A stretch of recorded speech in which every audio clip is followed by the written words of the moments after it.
दिनांक 26 अगस्त वर्ष 2020, 10वीं कक्षा मैथ्स 1 तीसरा चैप्टर हम लोग कर रहे हैं अंकगणितीय श्रृंखला। और इस वीडियो में हम लोग चर्चा करेंगे प्रश्न संग्रह 3.4 की। पहला सवाल देख लीजिए। सनिका ने 1 जनवरी 2016 को निश्चित किया कि उस दिन 10 रुपये, दूसरे दिन 11 रुपये, तीसरे दिन 12 रुपये इस प्रकार बचत करना है और 31 दिसंबर 2016 तक की उसकी कुल बचत कितनी हुई ये हमें ज्ञात करना है। सबसे पहले तो देख लीजिए कि यहाँ पर पहले दिन 10 रुपये की बचत हुई, यानी कि स्मॉल ए, पहला पद यहाँ 10 है, स्मॉल ए 10 है। फिर हर दिन 1-1 रुपया बढ़ रहा है यहाँ पर, तो डी 1 हो जाएगा। अब 1 जनवरी 2016 से 31 दिसंबर 2016 ये वर्ष 2016 के सभी दिन हो गए टोटल। अब एक साल में वैसे तो 365 दिन होते हैं, लेकिन लीप वर्ष यदि हो तो 366 दिन होते हैं। लीप वर्ष किसे कहते हैं? देखिए 2016 है, ये 4 से कट रहा है। जो वर्ष 4 से विभाजित होते हैं वो वर्ष लीप ईयर कहलाते हैं और ऐसे वर्षों में कुल 366 दिन होते हैं, क्योंकि फरवरी वहाँ पर फरवरी में 29 डेज़ होने के वजह से एक दिन उस वर्ष में बढ़ जाते हैं। तो यहाँ टोटल 366 डेज़, तो n 366 हो गया। हमें कुल बचत ज्ञात करनी है। जब भी ये कुल शब्द आए, कुल या फिर योगफल, तो कुल या योगफल जैसे शब्दों में SN ज्ञात करना होता है। तो यहाँ पर n कितना हो गया? 366 दिन है टोटल, तो n 366। पहले दिन 10 रुपये की बचत हुई, यानी a यहाँ पर 10 है। हर दिन 1-1 रुपये की बचत बढ़ रही है, यानी कि D1 होगा। यहाँ पर हमें यहाँ कुल बचत ज्ञात करनी है, तो इसलिए यानी हमें यहाँ पर SN ज्ञात करना है। तो कैसे किया है आइए देखते हैं हम लोग।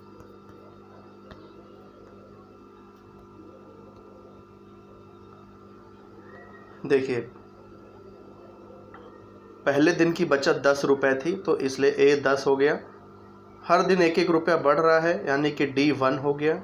कुल 366 दिन है, 366 दिन बचत होकर हुई है कुल, यानी N 366 हो गया।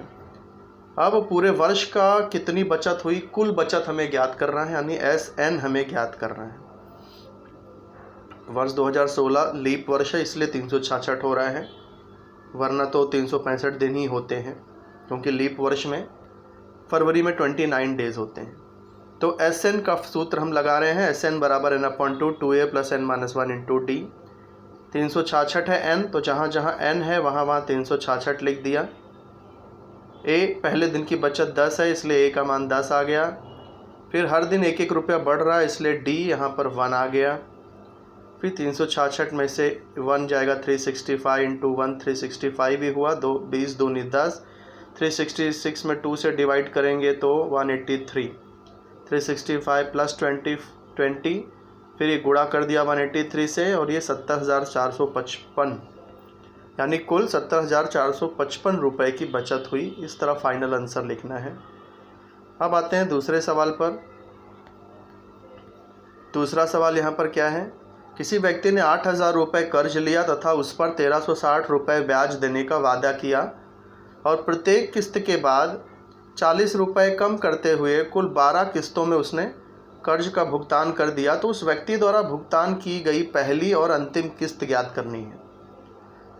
देखिए कुल कितना पैसा लौटाया? 8,000 तो कर्ज ही लिया था, 1,360 रुपये ब्याज भी दे रहा है, तो कुल 12 किस्तों में 8,000 प्लस 1,360 रुपये लौटा रहा है, यानी सभी किस्तों का योगफल हो गया, यानी कि SN हो गया ये।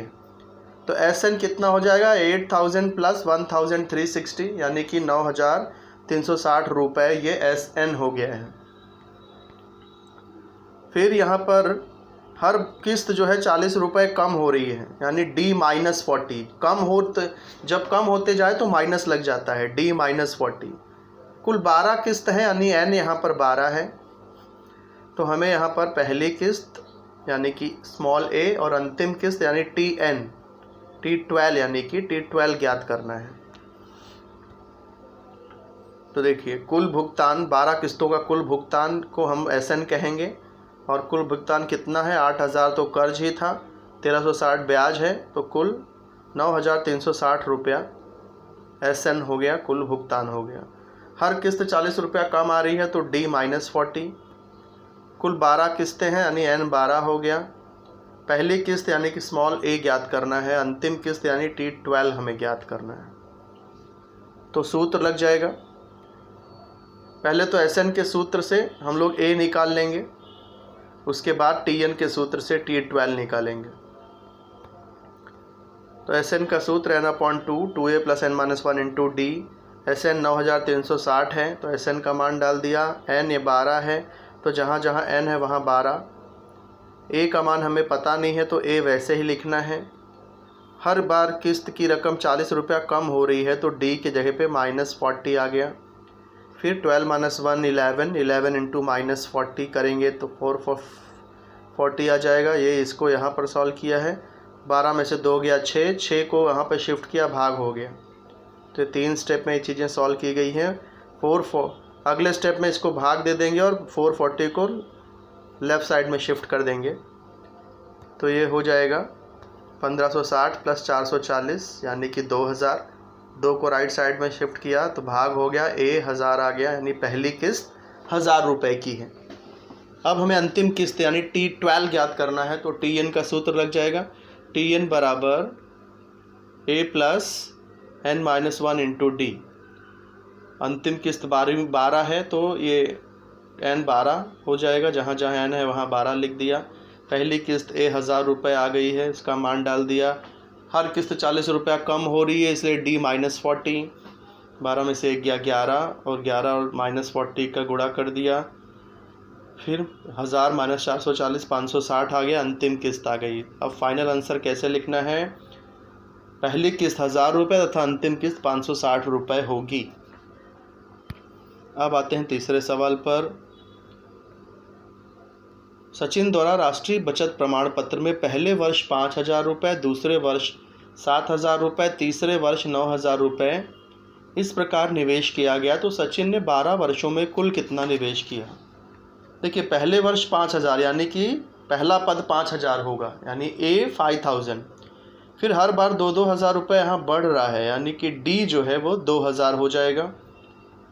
अब कुल 12 वर्षों में हमें कितना निवेश किया है यानी कुल निवेश निकालना है, यानी कि N12 है तो S12 हमें यहाँ पर ज्ञात करना है। देखिए A पता चल गया 5,000, D पता चल गया 2,000 क्योंकि 2-2 हज़ार बढ़ रहा है। 12 वर्ष तक निवेश किया गया है यानी N यहाँ पर 12 है तो ADN पता है, हम SN ज्ञात कर सकते हैं। तो ये SN का सूत्र हमने लगा दिया। A पहले वर्ष 5,000 की बचत थी इसलिए A 5,000, हर वर्ष 2-2 हज़ार रुपये बढ़ रही है बचत तो D 2,000, कुल 12 वर्ष तक बचत हुई है यानी N 12 है। फिर कुल जो है निवेश था सवाल में ना, यस निवेश, तो हमें कुल निवेश ज्ञात करना है यानी कि SN ज्ञात करना है। तो SN का सूत्र SN बराबर n/2 2a + n-1 × d। अब यहाँ N 12 है इसलिए जहाँ जहाँ N है वहाँ वहाँ हमने 12 लिख दिया। फिर A 5,000 है तो A की जगह पे 5,000 आ गया, D 2,000 तो D का मान भी डाल दिया। अब 12 में से 1 घट गया 11, यहाँ इसका गुणा कर दिया, 12 में से 2 से भाग दे दिया। फिर अगले स्टेप में 11 दूनी 22 ये 22,000 हो गए।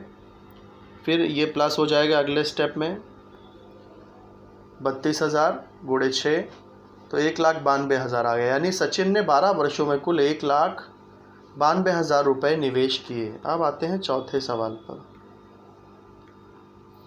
किसी नाट्य गृह में कुर्सियों की 27 कतारें हैं, यानी कि N 27 हो गया यहाँ पर।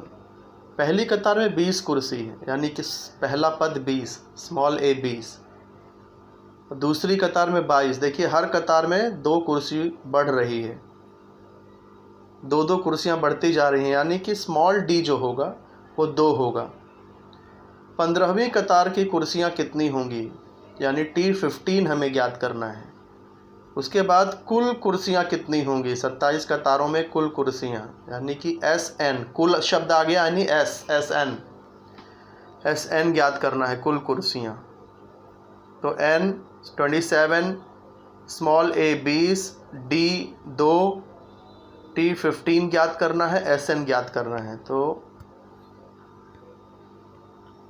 ये सारी चीज़ें, कुल 27 कतारें हैं इसलिए N 27, पहली कतार में 20 कुर्सी इसलिए A 20, हर कतार में 2 कुर्सी बढ़ रही है, बढ़ती जा रही है इसलिए D 2, 15वें कतार की कुर्सियों की संख्या ज्ञात करनी है इसलिए T15 क्वेश्चन मार्क, कुल 27 कतारों की कुल कुर्सी ज्ञात करनी है यानी S27 भी ज्ञात करना है।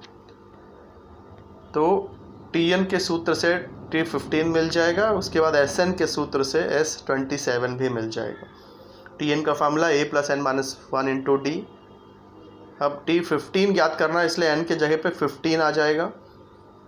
पहली कतार की कुर्सी की संख्या 20 है इसलिए A 20, हर बार 2 कुर्सी बढ़ रही है हर कतार में, तो D 2 हो गया। 15 में से 1 गया 14, 14 दूनी 28, तो ये 48, यानी 15वीं कतार में कुल 48 कुर्सियाँ होंगी। अब S27 ज्ञात करने के लिए SN निकालेंगे। तो सूत्र क्या है, SN बराबर n/2 2a + n-1 × D। कुल 27 कतारें हैं तो n के जगह पे 27 आ जाएगा, जहाँ जहाँ n है वहाँ वहाँ 27। फिर पहली कतार में 20 कुर्सियाँ थी, A 20 हो गया, हर बार 2 कुर्सी बढ़ रही है तो D 2 हो गया। अगले स्टेप में 27 में से 1 घटा दिया 26, 20 × 2 40 आ गया। उसके अगले स्टेप में इनका गुणा कर दिया, फिर आगे के स्टेप में प्लस हो गया। अब ये 92 में 2 से भाग दे देंगे तो 46 आ गया। 27 × 46 गुणा कर देंगे तो आ जाएगा 1242। तो 15वीं कतार में 48 कुर्सियाँ होंगी तथा नाट्यगृह में कुल 1242 कुर्सियाँ होंगी। अब आते हैं 5वें सवाल पर। कारगिल में किसी सप्ताह के सोमवार से शनिवार तक का तापमान दर्ज किया गया है। सोमवार से शनिवार कुल 6 दिन होते हैं, यानी n यहाँ पर 6 आ गया। अब जो तापमान है 6 दिन का वो अंकगणितीय श्रृंखला में है, यानी सामान्य अंतर जो होगा तापमानों का वो स्थिर होगा। सोमवार से शनिवार तक के तापमान का योगफल, सोमवार यानी पहला पद T1, शनिवार यानी T6 छठवां पद, योगफल यानी T1 + T6। मंगलवार तथा शनिवार के तापमान के योगफल से 5 अधिक है। मंगलवार यानी कि T2 + T6, 5 अधिक यानी +5। तो यहाँ पर एक समीकरण बन रहा है इस शर्त से, सोमवार का तापमान T1 प्लस शनिवार का तापमान T6, मंगलवार का तापमान T2 प्लस शनिवार का तापमान T6, 5 अधिक है यानी +5। अब बुधवार का तापमान सवाल में -30 डिग्री दिया है इसलिए T3 -30 डिग्री सेल्सियस हो जाएगा, और हमें प्रत्येक दिन का तापमान पूछा गया है तो यहाँ प्रत्येक दिन का तापमान ज्ञात करना है। तो देखिए TN, यहाँ पर देखिए कहीं पर भी सवाल में कुल या योगफल जैसे शब्द नहीं आए, इसलिए SN का सूत्र यहाँ पर नहीं लगने वाला है। तो कौन सा सूत्र लगेगा, हर सब देखिए यहाँ पर सिर्फ T ही दिए हैं, T1 T6 T2 T3, इसका मतलब सिर्फ TN का ही फार्मूला लगेगा। तो TN बराबर A + n-1 × D। T6 n की जगह पे 6 रखेंगे तो ये 5D हो जाएगा, तो T6 A + 5D हो गया। यहाँ पर जितना नंबर होता है उससे 1 कम यहाँ पर होता है, तो T6 A + 5D। ऐसे ही T2 भी निकाल लेंगे, T2 2 है, 6 था तो 5D, 2 है तो 1D हो जाएगा। T2 बराबर A + 1D यानी D। T1 T6 T2 हो गया। अब T1 ऐसे ही करेंगे, T1 को तो A ही लिखते हैं हम लोग, और इस सूत्र से भी यदि आप करोगे तो 1 - 1 तो 0 ही होता है, तो ये पद 0 ही हो जाएगा, तो T1 सिर्फ A बचेगा, T1 A। अब ये जो शर्त दी गई है इस शर्त वापस से हमने लिखा शर्त, क्योंकि ये सारे मान उसी शर्त में डालने होंगे। शर्तानुसार सोमवार और शनिवार के तापमान का योगफल T1 प्लस T6 मंगलवार प्लस शनिवार के तापमान के योगफल से 5 अधिक है, यानी T2 प्लस T6 प्लस 5। अब T1 A है तो T1 का मान डाल दिया, T6 यानी A प्लस 5D तो T6 A प्लस 5D लिख दिया, T2 यानी A प्लस D तो T2 को A प्लस D लिख दिया, T6 जो यहाँ पर हमने लिखा था T6 वही यहाँ पर भी लिखेंगे। वैसे यहाँ पर भी हम कट कर देते तो यहाँ लिखने की ज़रूरत भी नहीं थी, फिर भी ऐसे भी चलेगा। T6 A plus 5D plus 5। अब ये A और A कैंसिल हो जाएगा। क्यों कैंसिल हो जाएगा? क्योंकि ये देखिए बराबर के विपरीत ओर हैं। ये A की तरफ लिखेंगे तो माइनस हो जाएगा, इससे ये A और A है, इसको अगर मैं इधर लेके आऊँ तो ये A माइनस A हो जाएगा, तो ज़ीरो हो जाएगा, इसलिए कट गया। ऐसे ये और ये मिलके भी ज़ीरो हो गया है, 5D भी ज़ीरो हो जाएगा। तो यहाँ पर लेफ़्ट साइड पूरा कैंसिल हो गया तो ज़ीरो हो गया। राइट साइड में D प्लस 5 बचा है, तो राइट साइड में D प्लस 5 को दूसरे साइड शिफ्ट कर देंगे तो D बराबर -5 आ जाएगा। तो D हमें मिल गया। अब बुधवार का तापमान दिया है तो उसकी सहायता से हम लोग A निकाल सकते हैं। Tn बराबर A plus n-1 into D। T3 बुधवार तीसरा दिन होता है तो T3 n की जगह पे 3 आ गया। A हमें मालूम नहीं है, D हम निकाल चुके हैं -5। अब अगला स्टेप देखिए, T3 का मान हमें पता है -30, तो T3 की जगह पे -30 आ गया। 3 - 1 2, फिर मल्टीप्लाई करेंगे प्लस इंटू माइनस, -2 × 5 = 10, -10 -30 के पास आके +10 हो जाएगा और ये आंसर आएगा -20। अब A और D हमें पता चल गया है। अब सारे पद यहाँ पर मिल जाएंगे। पहला पद तो A होता है। अब हर बार -5 प्लस करते जाइए तो तापमान मिलता जाएगा। देखिए T1 यानी A अभी अभी -20 हमने निकाला। T2 कैसे करेंगे? ये जो A है इसमें D ऐड कर दो। A कितना है? -20 है, D है -5, प्लस करना है, प्लस माइनस माइनस ही होगा, तो -20 -5 -25 हो जाएगा। अब यही -5 करते जाइए तो -25 -5 तो -30, और ये सवाल में दिया भी है T3 बुधवार का तापमान। T4 T3 प्लस D यानी -30 प्लस -5 प्लस माइनस यानी माइनस ही होता है, तो -30 -5 यानी कि -35।